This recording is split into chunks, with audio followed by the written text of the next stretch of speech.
Be talking about it. There are, also things that I very much support. But we'll be negotiating. It's sort of semi-irrelevant because the Democrats come with their needs and asks, and the Republicans go with theirs.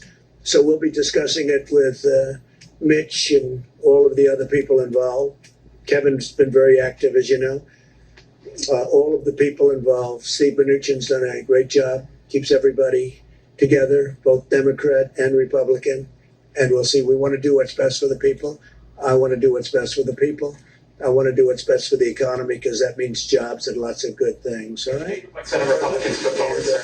What do you make of Senate Republicans put forward? Mr. President, two questions quickly. First, can you clarify your position on the efficacy of hydroxychloroquine after you retweeted a video making claims that it is effective? I wasn't making claims. It's recommendations of many other people, including doctors. Many doctors think it is extremely successful.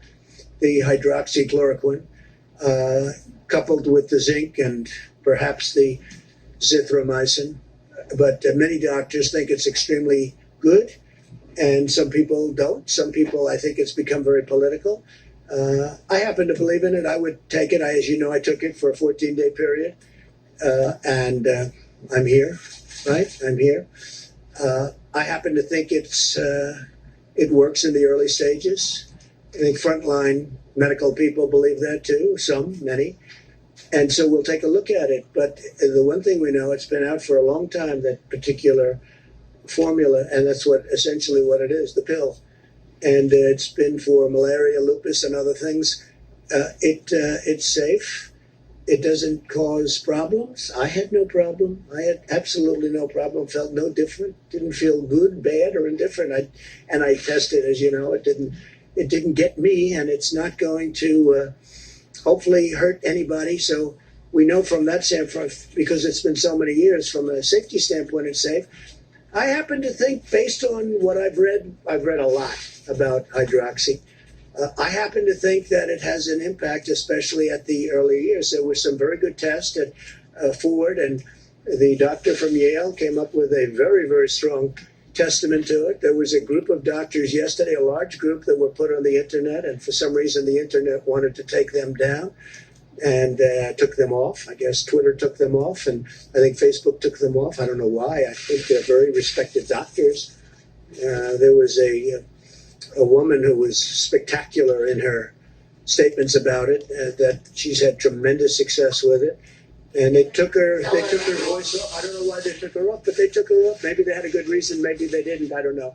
I can only say that from my standpoint, and based on a lot of reading and a lot of knowledge about it, I think it could have a very positive impact in the early stages. And I don't think you lose anything by doing it. Other than politically, it doesn't seem to be too popular. You know why? Because I recommend it. When I recommend something, they like to say, don't use it. John, please. On that note, Mr. President, last night in tweets that were deleted by Twitter, you said that Dr. Fauci misled the country about hydroxychloroquine. How so? No, not at all. I don't even know what his stance is on it. I was just, he was at the task force meeting a little while ago. I have a very good relationship with Dr. Fauci. It's sort of interesting. We've listened to Dr. Fauci. I haven't always agreed with him, and that's, I think, pretty standard. That's okay. He did not want us to ban put up the ban to China when China was heavily infected, very badly, Wuhan. He didn't want to do that, and I did, and other things. And he told me I was right, and he told me I saved tens of thousands of lives, which was generous. But it's, I think it's fact that I did the ban on Europe. But I get along with him very well, and I agree with a lot of what he said. So, it's interesting. He's got a very good approval rating, and I like that. It's good. Because remember, he's working for this administration. He's working with us, John. We could have gotten other people. We could have gotten somebody else. It didn't have to be Dr. Fauci. He's working with our administration. And for the most part, we've done pretty much what he and others, Dr. Birx and others who are terrific, recommended. And he's got this high approval rating. So why don't I have a high approval rating with respect, and the administration with respect to the virus? We should have a very high, because what we've done in terms of, we're just reading off about the masks and the gowns and the ventilators and numbers that nobody's seen, and the testing at 55 million tests. We tested more than anybody in the world. I have a graph that I'd love to show you. Perhaps you've seen it, where we're up here and the rest of the world is down at a level that's just a tiny fraction of what we've done in terms of testing. So it sort of is curious. A man works for us, with us very closely, Dr. Fauci, and Dr. Birx, also highly thought of. And yet they're highly thought of, but nobody likes me. It can only be my personality, that's all. Go ahead. Could I just ask you also, DHS announced today that it is going to undertake a thorough review of the DACA program to decide whether to continue it, and if not, how to disband it. You had mentioned after the Supreme Court ruling about DACA that you were thinking about a path to citizenship for DACA recipients. Are you still thinking We're going to work with a lot of people on DACA, and we're also working on an immigration bill, a merit-based system, which is what I've wanted for a long time. That decision was an interesting decision because it gave the president, as a president, more power than many people thought the president had. So the president is now, which happens to be me, in a position where I can do an immigration bill and a health care bill and some other bills. And you've seen some of them come along. We're going to do tremendous, if we just signed it 3 days ago, we're doing tremendous prescription drug price reductions. Tremendous. It could be over 50%, whether it's favored nations clauses or anything else. I mean, it's tremendous numbers we're talking about. You go to some countries and they'll sell like a pill for 10 cents, and in the United States it costs $2. And it's the same basic factory, it's the same everything. The United States bears the cost of all of these low prices that you see all over the world, where people go to Canada to buy a prescription drug from the United States. Not going to happen with me. It's not going to happen with me. So, John, I think one of the exciting things, got very little coverage, and that's okay, but the people understand it. I think we will be reducing prescription drug prices by massive amounts, numbers that have never been done before. Other thing, in 51 years, we got, as you know, last year, drug prices came down. First time in 51 years that they came down. Now, with what I signed last week, I think that drug prices can come down by numbers like 50% and even greater in certain instances. If I could come back to where I originally started, are you still considering a path to citizenship for current DACA? We are going to make DACA happy and the DACA people and representatives happy, and we're also going to end up with a fantastic merit-based immigration system. Please. Yeah, on the drug pricing, you had said that pharmaceutical representatives would be here today for a meeting to talk about bringing drug prices down or to negotiate. That meeting was canceled. Why? I didn't know a meeting was canceled. Oh, a meeting with the drug... You said there would be a meeting today with drug companies. Well, I said there would be a meeting sometime this week. Yeah, they want to meet. I don't know that it was canceled. They want to meet. I thought the meeting was actually scheduled for tomorrow. I thought the meeting was scheduled tomorrow. Sorry about the dates, but I see how upset you are by it. On the Please, FBI Bloomberg, Mr. Bloomberg, you look like Mr. Bloomberg. Go ahead. Thank you, Mr. President. I Would think you you look support a like that, temporary extension of supplemental unemployment aid if the deal that they're hashing out in Congress isn't completed by the end of this week? We'll do something. We're going to take care of the people. Yeah, it's a good question. We're going to take care of the people. The woman that you said was a great doctor in that video that you retweeted last night said that masks don't work and there is a cure for COVID-19, both of which health experts say is not true. She's also made videos saying that doctors make medicine using DNA from aliens and that they're trying to create a vaccine to make you immune from becoming religious. Well, maybe it's a sign, maybe it's not, but I can tell you this. She was on air along with many other doctors. They were big fans of hydroxychloroquine, and I thought she was very impressive in the sense that from where she came, I don't know which country she comes from, but she said that she's had tremendous success with hundreds of different patients, and I thought her voice was an important voice, but I know nothing about her. Masks don't work. Last week you said last week, well, real quick. Last Okay, week you said thank you very much, everybody. Thank you.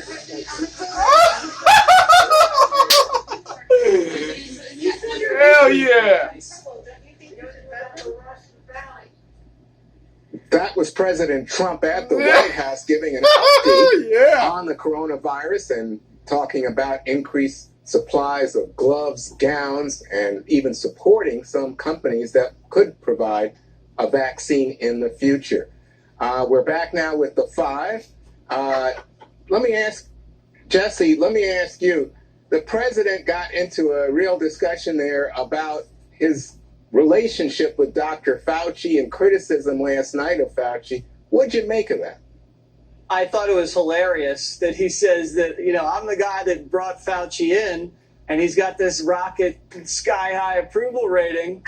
And, I'm doing everything pretty much that Fauci tells me. So the only reason the approval rating is different, it must be my personality. I thought that was pretty self-deprecating. I think we do we want to get to Greg's book? Yes. Fine. Oh, yeah, let's do that. We'll get to Greg's book. Yeah. As the resident reader on the show, moi, it is only fair that I plug Greg's new book.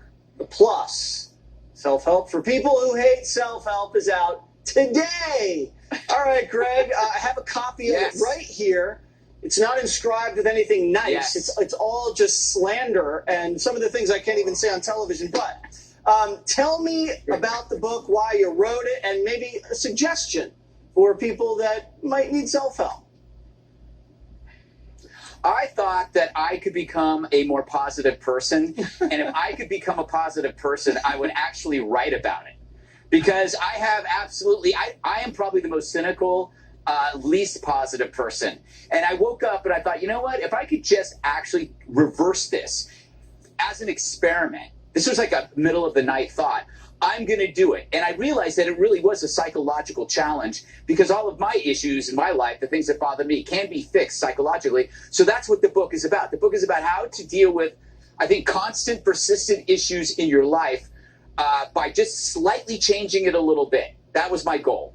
So it's right. that I'm actually doing a positive book. Right. You say you need to brainwash yourself. I definitely agree you've been brainwashed. Not sure if you've been becoming more positive or not. One of the things you say is if you aren't getting happier as you're getting older, you're doing it wrong. And resist the media's command to expand destructive narratives. Dana, have you read the book? Did you get an early copy? And is all what it's cracked up to be?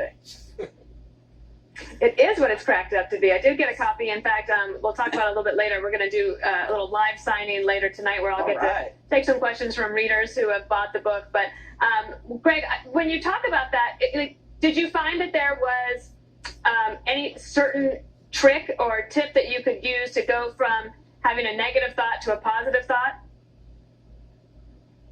Yeah, you know what? I realized that all the negative thoughts come from a sunk cost. Because I've invested time and effort into something.